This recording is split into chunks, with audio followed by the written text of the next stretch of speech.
ప్రభువైన యేసుక్రీస్తు వారి అత్యున్నతమైన మహిమగల నామంలో అందరికీ ప్రైజ్ ద లార్డ్. ఈరోజు దేవుని వాక్యము, నీవు అనుదినము తప్పక సేవించుచున్న నీ దేవుడే నిన్ను రక్షించును. దానియేలు గ్రంథము 6వ అధ్యాయము 16వ వచనమండి.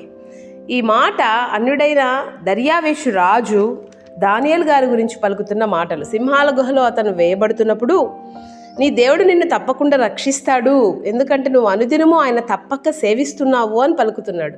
అవునండి, ఎవరైతే ప్రభువును దానియేలు గారి వలె నిత్యము సేవిస్తూ ప్రతిదినము ప్రార్థిస్తూ ప్రభువుతో ఎవరైతే సరైన సంబంధం కలిగి ఉంటారో వారు కూడా వారు పనిచేసే చోటు, వారు ఉన్న ఇంటిలో, వారి కుటుంబ సభ్యుల మధ్య, ఇరుగు పొరుగు వారి మధ్య ఇలాంటి సాక్ష్యాన్ని పొందుకోగలరు. ఇలాంటి సాక్ష్యం మనం కలిగి ఉన్నప్పుడు దానియేలు గారి వలె మనం కూడా హెచ్చింపబడతాము, దానియేలు గారి వలె మనం కూడా దీవించబడతాం. కనుక అటువంటి సాక్ష్య జీవితం మనందరం కలిగి ఉండే కృపను దేవుడు మనందరికీ దయచేయునుగాక. ఆమేన్. God bless you.